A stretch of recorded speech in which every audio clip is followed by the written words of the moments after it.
शब्द। तुझे भरोसा नहीं ना, तो फिर जा अपने कमरे में जाकर देख। तेरे पलंग के नीचे तुझे तेरी माँ की हड्डियाँ मिलेंगी। प्रभात दौड़कर अपने कमरे में जाता है और अपने पलंग के नीचे देखता है।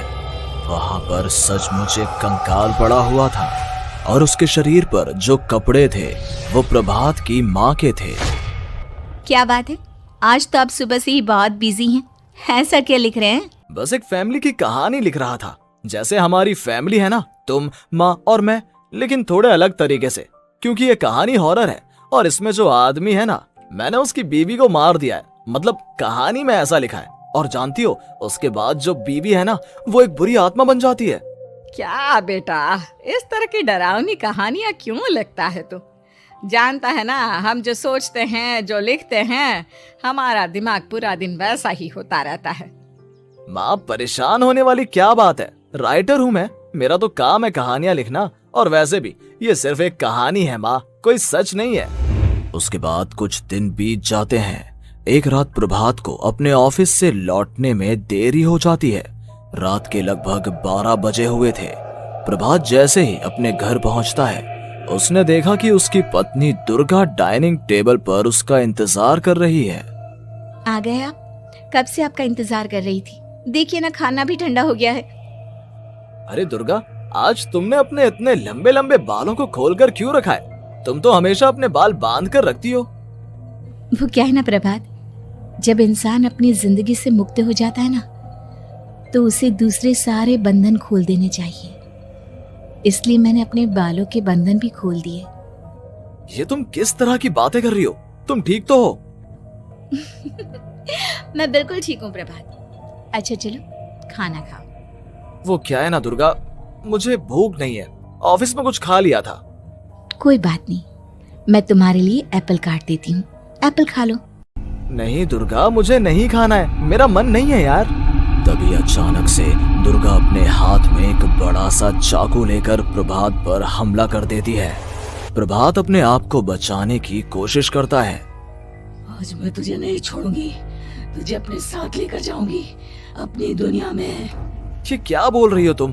तुम्हारा दिमाग खराब हो गया है। आखिर तुम हो कौन? दुर्गा अपनी गर्दन टेढ़ी करते हुए बोलती है। मैं दुर्गा हूँ, तुम्हारी पत्नी। ध्यान से देखो मेरी आंखों में।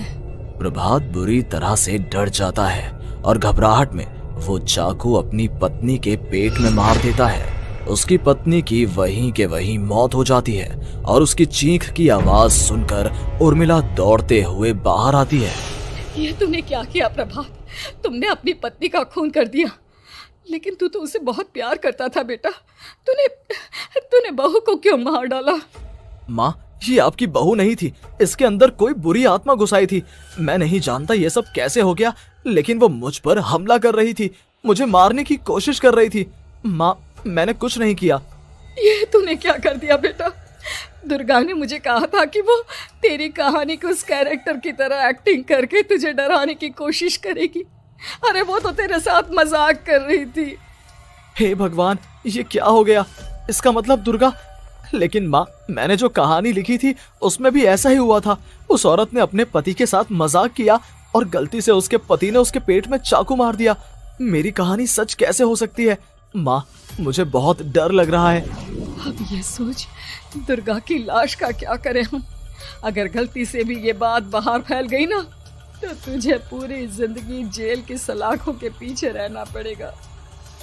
एक काम करते हैं माँ, हम घर के पीछे वाले बगीचे में उसकी लाश को दबा देते हैं। अगर कोई पूछेगा तो कह देंगे कि उर्मिला अपने मायके गई और फिर एक दिन हम भी अचानक यहाँ से कहीं दूर चले जाएंगे। कोई नहीं आएगा हमें पूछने, कोई नहीं आएगा माँ, बाद में जो होगा हम देख लेंगे।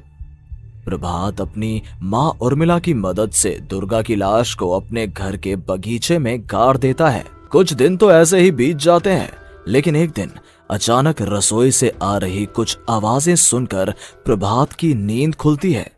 प्रभात ने देखा कि वहां पर एक लंबे बालों वाली औरत दूसरी तरफ चेहरा करके खड़ी हुई थी। कौन है? कौन है वहां पर? अरे कौन हो तुम? मैं दुर्गा हूँ प्रभात। क्या हुआ? मुझसे इस तरह के सवाल क्यों कर रहे हो तुम? तुम दुर्गा नहीं हो सकती। दुर्गा तो प्रभात, मैं तुम्हारी पत्नी हूँ, तुम मुझे कैसे भूल सकते हो? 4 दिन के लिए मायके क्या चली गई, तुम तो मुझे भूल ही गए। अब अगली बार ना मैं कहीं नहीं जाऊंगी। पता चला तुमने तो मुझे पहचानने से ही इनकार कर दिया। नहीं, तुम दुर्गा नहीं हो सकती। तुम दुर्गा हो ही नहीं सकती। मैं जानता हूँ ये सब क्या हो रहा है।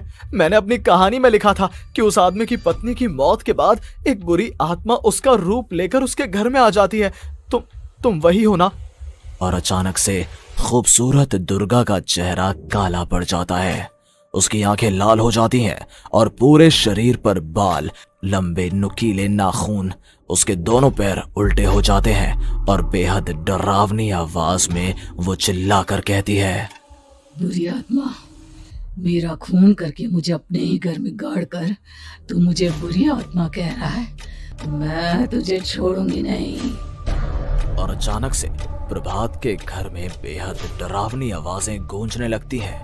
घर में चारों तरफ बहुत सारी बुरी आत्माएं नजर आने लगती हैं।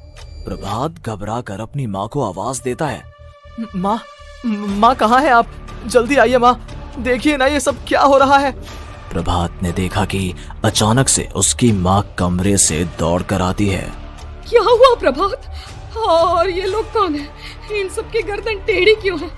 इनके बाल खुले हुए। प्रभात, ये सब लोग तो मुझे मरे हुए नजर आ रहे हैं। हाँ माँ, ये सब लोग मरे हुए ही हैं और ये ठीक वैसा ही हो रहा है जैसा मेरी कहानी में हुआ था। लेकिन मेरी कहानी के हिसाब से तो आप भी। अचानक से उर्मिला का रूप बदल जाता है। वो भी एक डरावने साए की तरह बन जाती है और बेहद डरावनी आवाज में चिल्ला चिल्ला कर कहती है, मर गई तेरी माँ। जानता है, कल रात जब तू सो रहा था ना, तो मैंने उसके शरीर का सारा खून पी लिया। अब बस हड्डियां बची है उसके शरीर में। नहीं, ऐसा नहीं हो सकता। ऐसा बिल्कुल नहीं हो सकता। मेरी माँ नहीं मर सकती। तुझे भरोसा नहीं ना? तो फिर जा, अपने कमरे में जाकर देख। तेरे पलंग के नीचे तुझे तेरी माँ की हड्डियां मिलेंगी। प्रभात दौड़कर अपने कमरे में जाता है और अपने पलंग के नीचे देखता है। वहां पर सचमुच एक कंकाल पड़ा हुआ था और उसके शरीर पर जो कपड़े थे वो प्रभात की माँ के थे। माँ, अब मुझे कुछ करना पड़ेगा। लेकिन मेरी कहानी में लिखा था कि माँ की मौत मेरे हाथों से होगी, पर माँ तो पहले ही मर चुकी है और वो बुरी आत्मा मुझे भी मार देगी।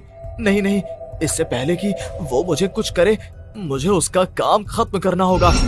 प्रभात अपने हाथ में बड़ा सा चाकू लेकर उस बुरी आत्मा पर हमला कर देता है जिसने प्रभात की माँ का रूप लिया हुआ था, और अगले ही पल वो नीचे गिर जाती है और उसके शरीर से खून बहने लगता है। ऐसा नहीं हो सकता। एक बुरी आत्मा के शरीर में तो खून होता ही नहीं है।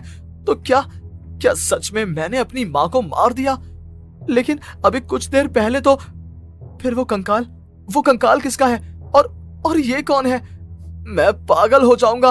और अपनी माँ की लाश, इसका मैं क्या करूं? लोग पूछेंगे तो मैं क्या जवाब दूंगा? तभी वहां पर दुर्गा का रूप लेकर जो आत्मा थी उसने प्रभात से कहा, गाड़ दे अपनी माँ को ले जाकर उसी जगह जहाँ तूने मेरा खून करके मुझे गाड़ दिया था। जा, चला जा। घबराया हुआ प्रभात पागलों की तरह अपनी माँ की लाश को लेकर बगीचे में गाड़ देता है। प्रभात की हालत पागलों जैसी हो जाती है। वो अपने आप को अपने घर में बंद कर लेता है। कहानी के हिसाब से तो आगे ये हुआ था कि कहानी लिखने वाले ने उन बुरी आत्माओं से डरकर आत्महत्या कर ली थी। तो क्या मैं भी मर जाऊंगा?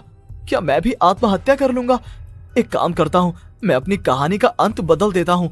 हाँ, ये मैंने पहले क्यों नहीं सोचा। मैं लिख दूंगा कि कहानी को लिखने वाला आत्महत्या नहीं करता, बल्कि कहीं दूर जाकर नए सिरे से अपनी जिंदगी शुरू करता है। यही सोचकर प्रभात ने अपनी लिखी हुई कहानी को बाहर निकाला और उसे पढ़ना शुरू किया।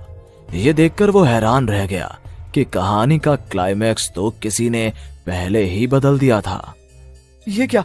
इसमें तो लिखा हुआ है कि आखिर में उस लेखक की पत्नी और माँ दोनों बगीचे में जिंदा दफन थे।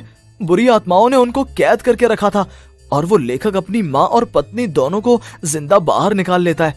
लेकिन लेकिन ये सब लिख किसने दिया? प्रभात दौड़कर बगीचे में जाता है और वहां पर खुदाई करना शुरू कर देता है। प्रभात देखता है कि वहां पर लकड़ी के 2 बड़े संदूक हैं और उनके अंदर से आवाजें आ रही हैं। प्रभात, प्रभात बचा लो मुझे, अगर थोड़ी देर और हो गई तो वो मुझे छोड़ेगी नहीं। बेटा देखो, मैं इस बक्से के अंदर बंद हूँ, प्लीज मुझे बाहर निकालो, वो बुरी आत्मा किसी भी वक्त मुझे मार डालेगी। प्रभात वो दोनों बक्से बाहर निकालता है और अपनी पत्नी और माँ दोनों को आजाद करवा लेता है। लेकिन तभी वहां पर अचानक से एक बेहद डरावनी और खौफनाक दिखने वाली औरत आ जाती है। तुझे क्या लगा था इतनी आसानी से अपनी पत्नी और माँ को बचा लेगा? बस 5 मिनट और उसके बाद अमावस का चांद आसमान में आने ही वाला है। लेकिन तूने इन दोनों को बाहर निकाल लिया, अब तुझे मरना होगा। नहीं, मैं जानता हूँ मैं नहीं मरूंगा, और अब आगे क्या करना है ये भी मुझे पता है। प्रभात, ये बहुत खतरनाक है, हमें मार डालेगी। प्रभात, चलो यहाँ से। नहीं दुर्गा, अब मुझे अच्छी तरह से पता चल चुका है कि इस बुरी आत्मा से हम कैसे पीछा छुड़वा सकते हैं। और इतना कहकर प्रभात अपने हाथ में पकड़ी हुई सिंदूर की थैली उस बुरी आत्मा के ऊपर उछाल देता है। कुछ ही देर में वो जमीन पर गिरकर राख में बदल जाती है। ये सब क्या हो रहा था बेटा? ये सब तुम्हारी लिखी हुई इस कहानी की वजह से हुआ है ना? नहीं माँ, पहले मुझे भी ऐसा ही लगा, लेकिन बाद में पता चला कि बरसों पहले हमारे इस बगीचे की जमीन के अंदर किसी को जिंदा गाड़ दिया गया था और बस उसी औरत की आत्मा हमें परेशान कर रही थी। उसी ने मेरे शब्दों में जान डालकर उस कहानी को जिंदा कर दिया था। मुझे माफ कर दो प्रभात, मैंने आपकी कहानी के साथ छेड़छाड़ की थी और उसे बदल दिया था। माफी मांगने की जरूरत नहीं है दुर्गा, तुम्हारे उस बदलाव की वजह से ही आज हम सब जिंदा हैं, क्योंकि आखिर में कहानी में वो हुआ जो तुमने लिखा था।